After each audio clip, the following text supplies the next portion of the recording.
자, 그럼 5강 1회 강의를 시작하도록 하겠습니다. 5강 1회는 전번 시간에 이어서 조선 후기의 기록 관리에 대해서 살펴보도록 하겠습니다. 자, 조선 후기의 기록 관리를 살펴보기 전에 잠시 전번 주에 했던 조선 전기의 기록 관리에 대해서 잠깐만 살펴보도록 하겠습니다. 조선의 건국 과정은 고려 말의 사회제도의 문란과 기록관리의 부실을 극복하는 그런 과정이기도 했다라고 얘기를 했습니다.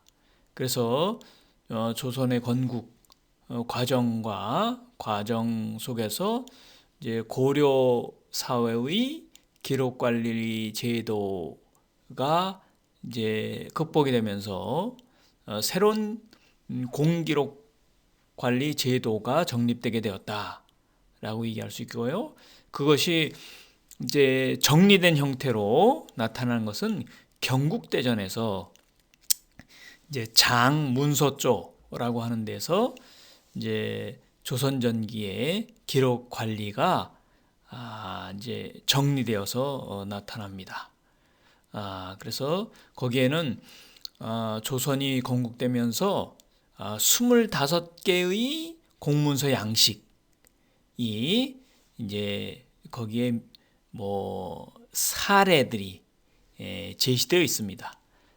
그래서 고려 말의 기록관리 제도가 이제 극복되면서 새로운 기록관리 제도의 형태를 띠게 되었다라고 얘기할 수 있고요. 즉 조선의 건국 과정은 이제 기록의 어떤 정비와 새로운 기록 형식이 정립되는 그런 과정이기도 했다라고 얘기를 할 수 있습니다.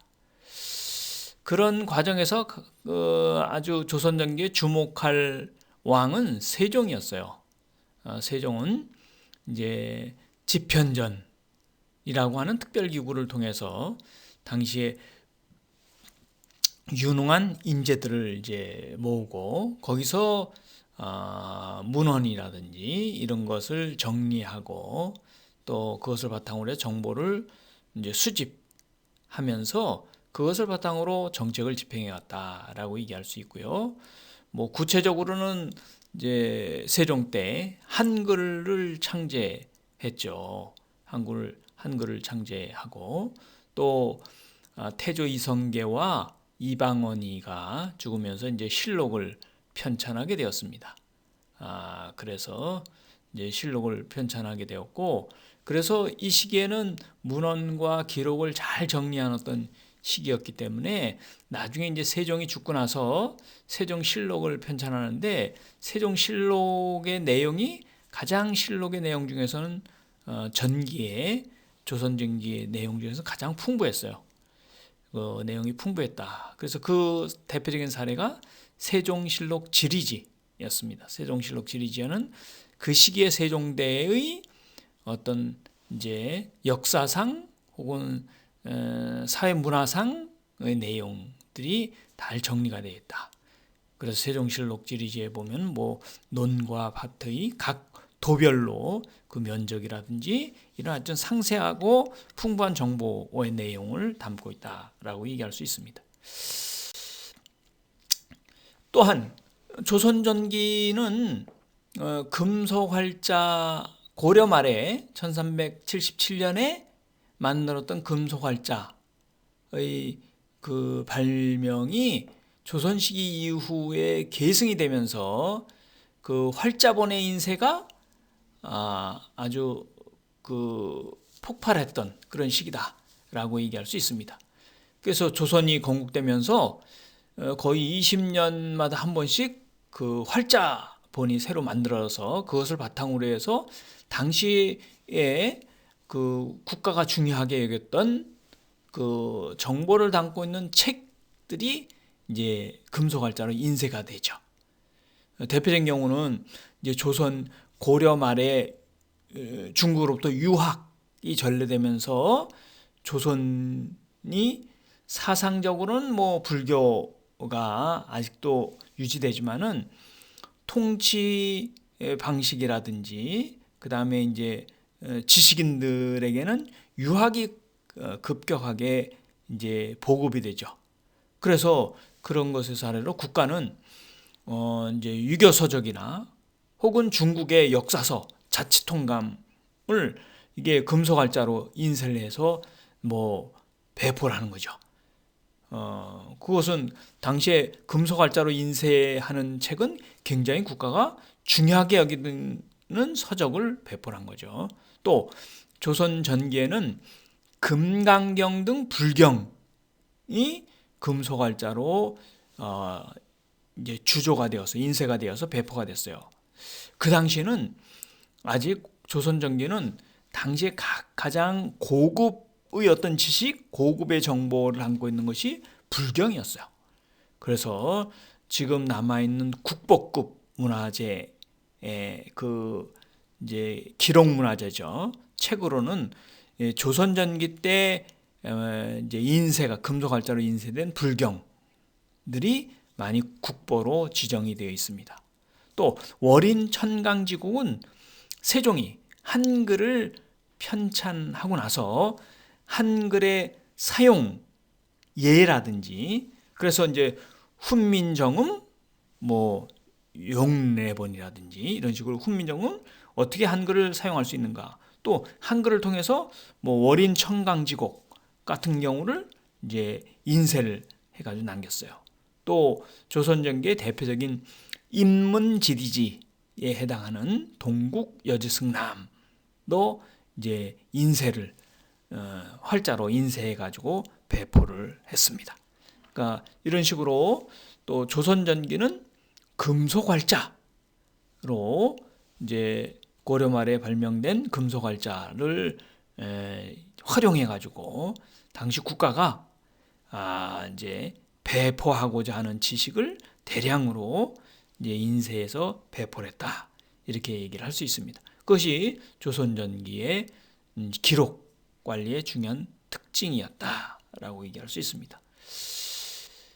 자, 이제 조선 후기의 기록 관리의 대체적인 큰 흐름을 보면은 조선 후기는 조선 전기보다 기록의 양이 엄청나게 증가합니다. 그만큼 이제 사회가 복잡, 다양해지고 이런 형태를 띠면서 기록의 양이 조선 전기하고 비교해서 뭐 비약적으로 증가하게 돼요. 조선왕조실록은 이제 그 조선 전기부터 실록이 이제 편찬되기도 했고 승정원 일기 우리 전번주에 잠깐 봤습니다만은 이거 왕의 비서실의 일기, 비서실의 기록이라고 했죠.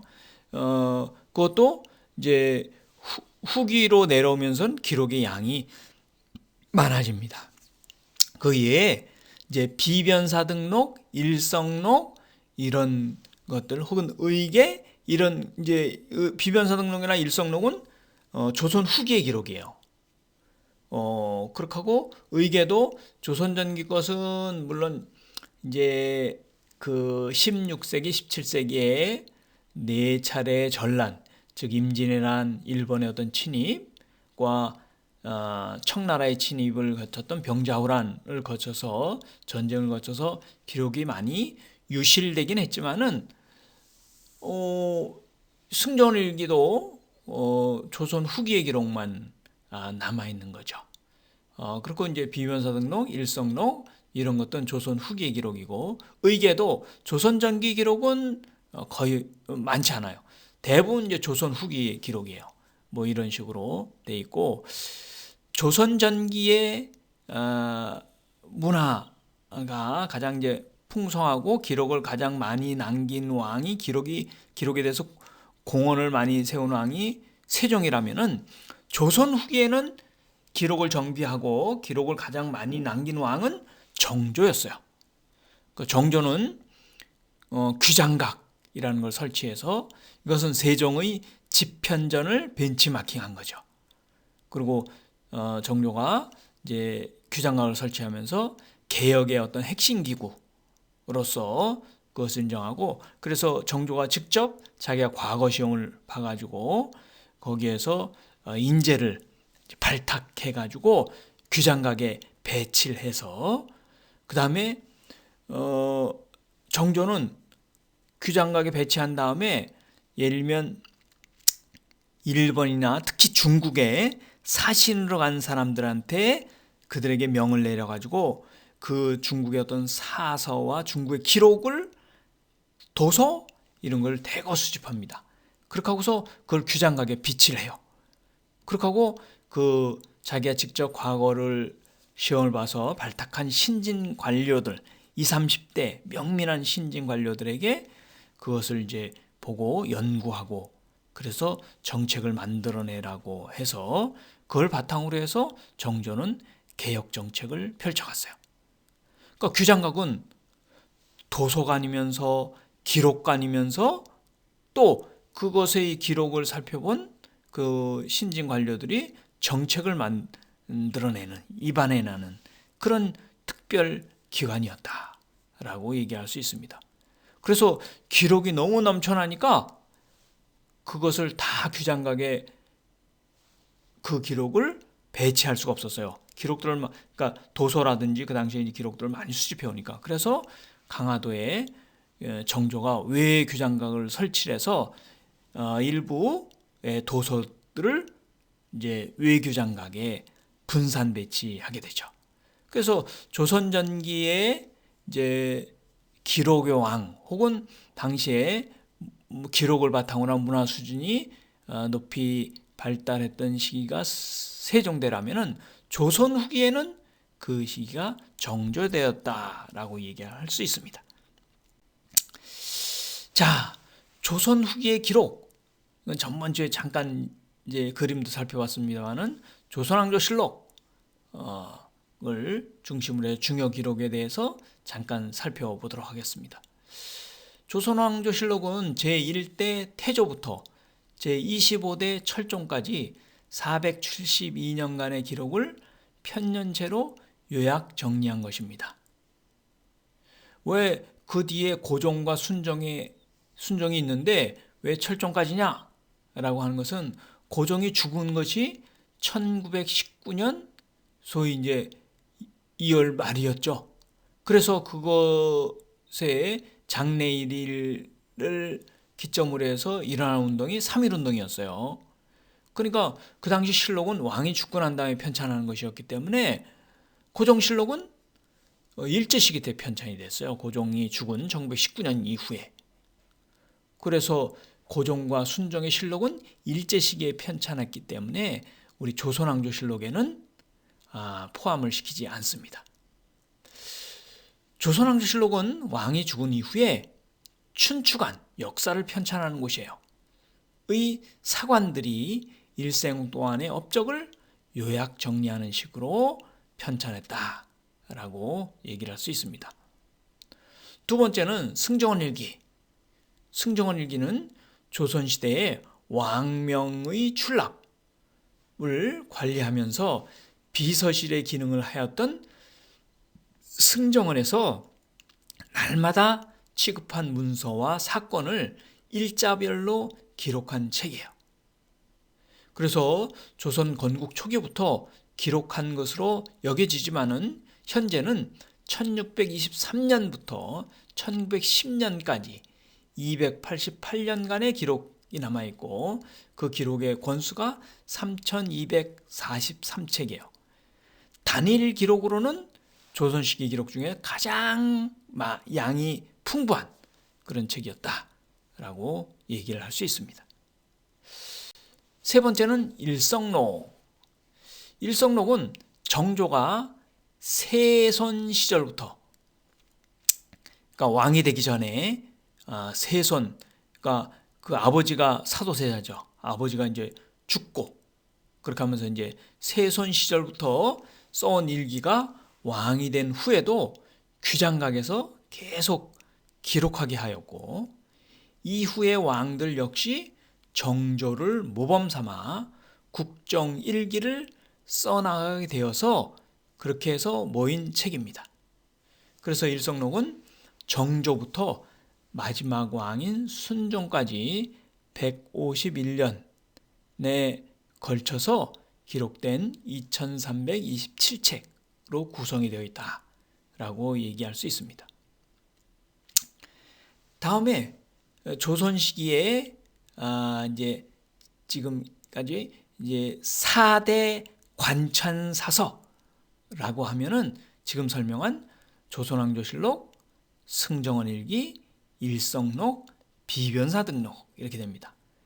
이거는 조선 시기의 기록 중에서 가장 이제 핵심적인 국정 운영의 기록이에요. 비변사는 1517년 16세기 초에 설치가 되었습니다. 그러다가 이제 임진왜란과 병자호란을 거치면서 국정 수행에 있어서 가장 핵심적인 역할을 했던 최고의 권력기관이었어요. 그 비변사에서 매일 기록한 일지입니다. 1517년에 설립이 됐지만은 그 앞의 기록은 임진왜란 중에 소실되었고, 현재는 1617년 광해군 때부터 고종 전반부까지 약 270년간의 기록만 남아 있습니다. 그래서 이제 비변사 등록까지가 이제 4대 관찬사서다 이렇게 얘기를 합니다. 다섯 번째는 의계. 의계는 국가의 중요한 행사를 그 계획 단계부터 진행 과정 및 결과를 그림과 글로 정리한 보고서입니다. 의계는 행사 자체를 그대로 기록으로 남기는 의미를 지니고 있었고, 나아가 그와 비슷한 국가 행사를 치를 때 참조하도록 하기 위해 작성된 것이다 라고 얘기할 수 있습니다. 자, 전번 주에는 살펴보지 않았던 이제 의계 이런 것은 이건 정조 국장 도감 의계예요.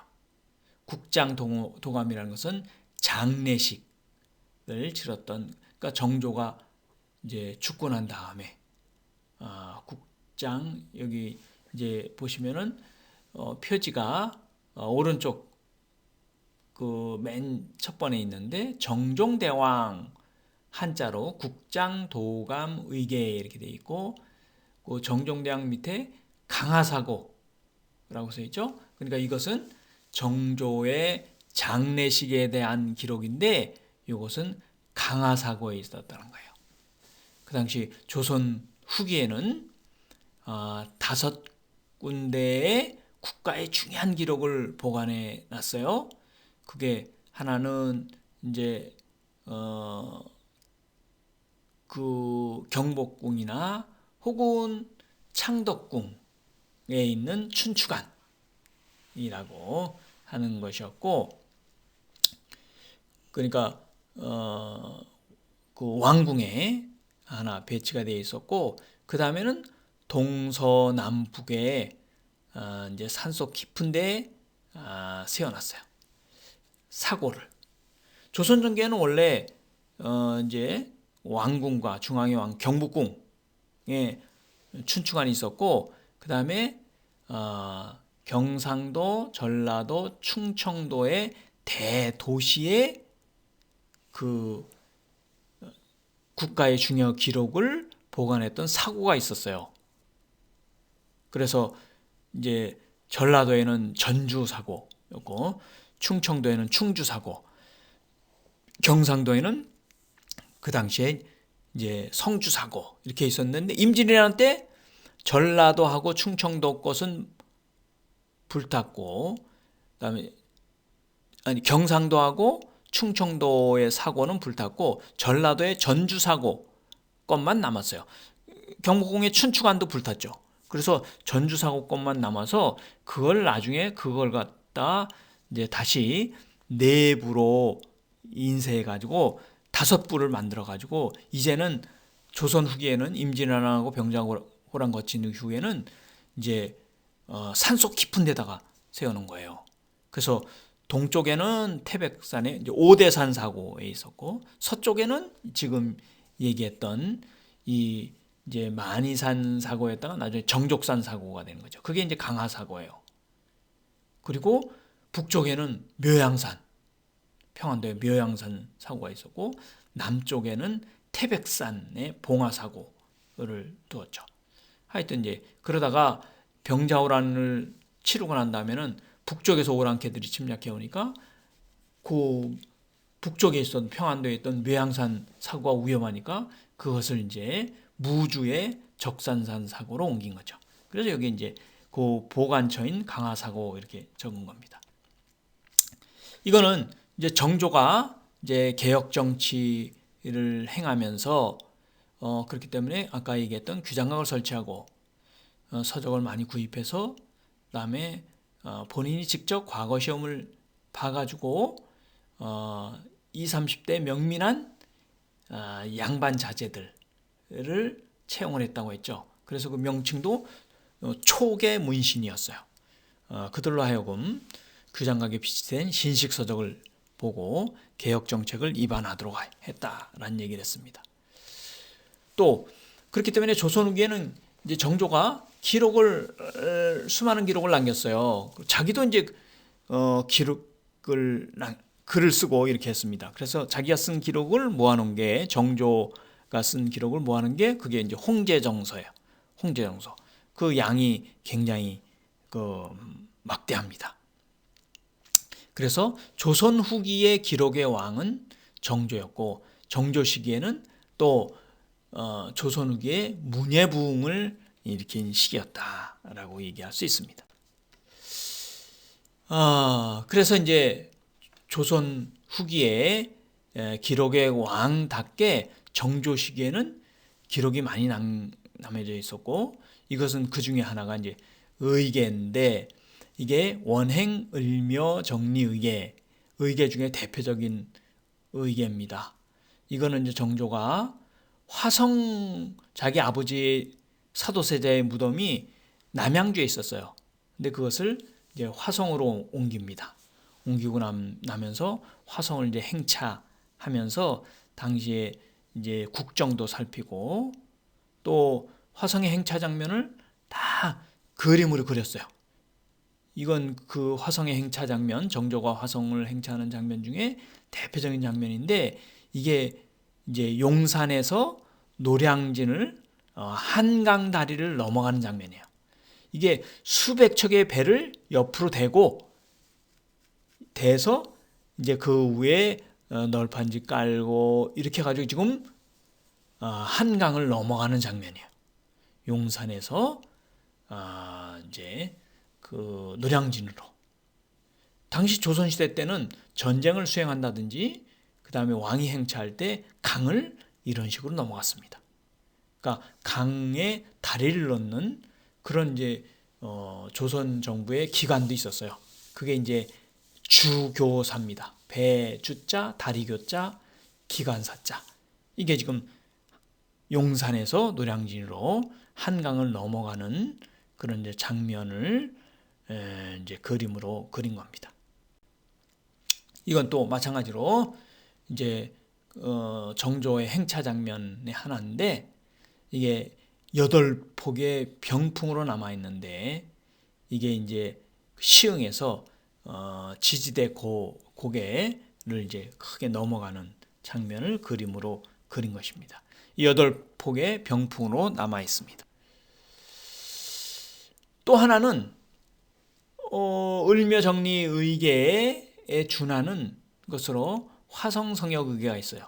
이 두 책은 앞에 설명했던 을묘정리의계하고 원행을묘정리의계하고 화성성역의계는 이건 정조가 굉장히 애착을 갖고 있었기 때문에 이것은 활자본으로 인쇄를 해가지고 배포를 하도록 했어요. 원래는 의계는 보통은 뭐 한 7부에서 많아도 10부가 안 넘어갑니다. 10부 뭐 그 정도를 이제 실제로 필사를 해서 이렇게 하는 것인데 그렇게 해서 기간에다가 이제 배치를 했던 거죠.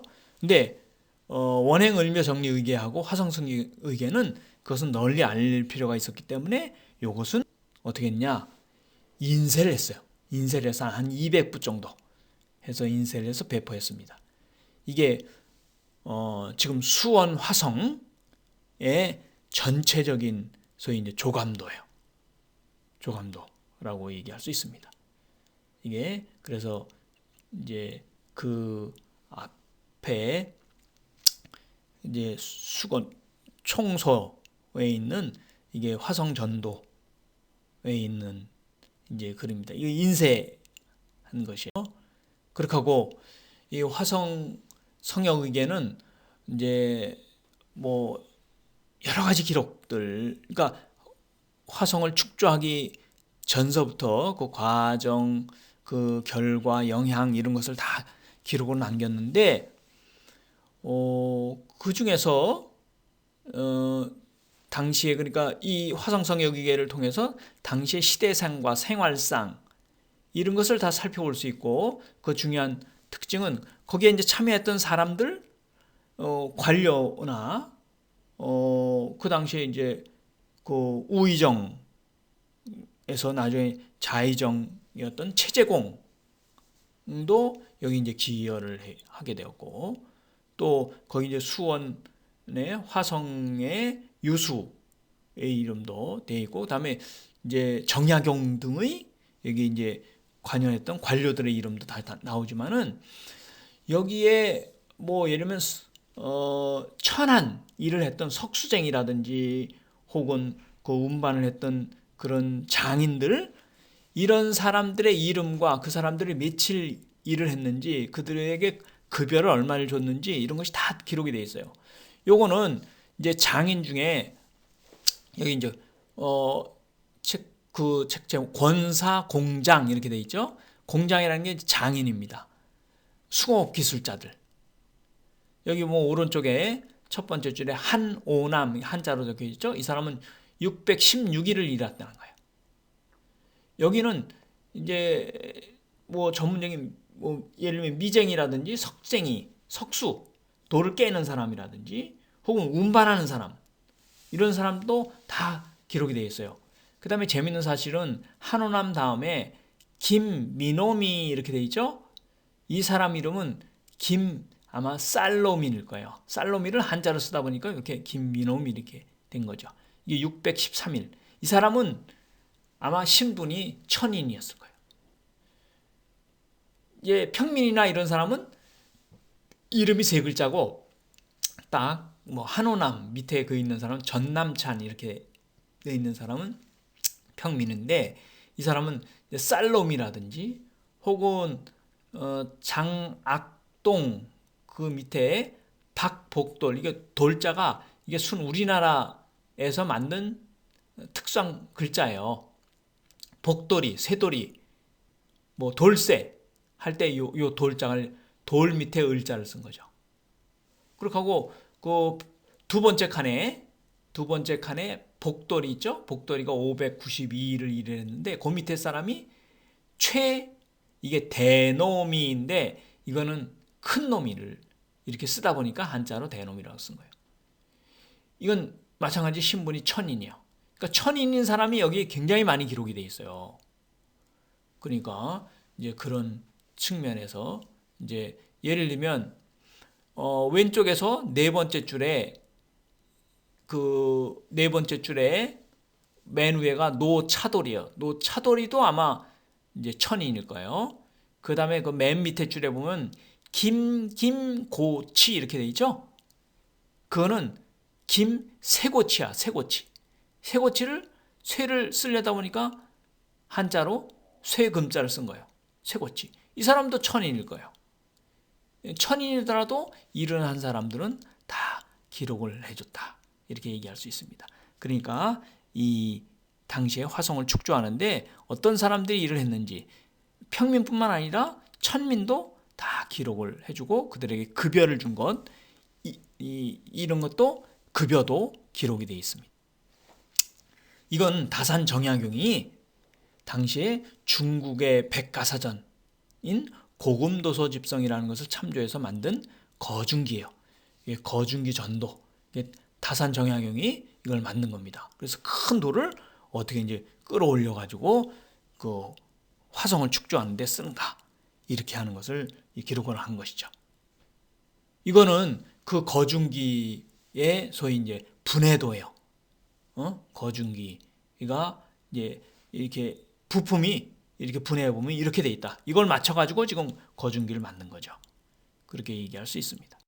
또 이거는 거중기 다음으로 큰 돌을 올릴 수 있는 게 이게 농로예요. 농로. 이게 전부 화성 성역에 이게 실려 있는 그림입니다.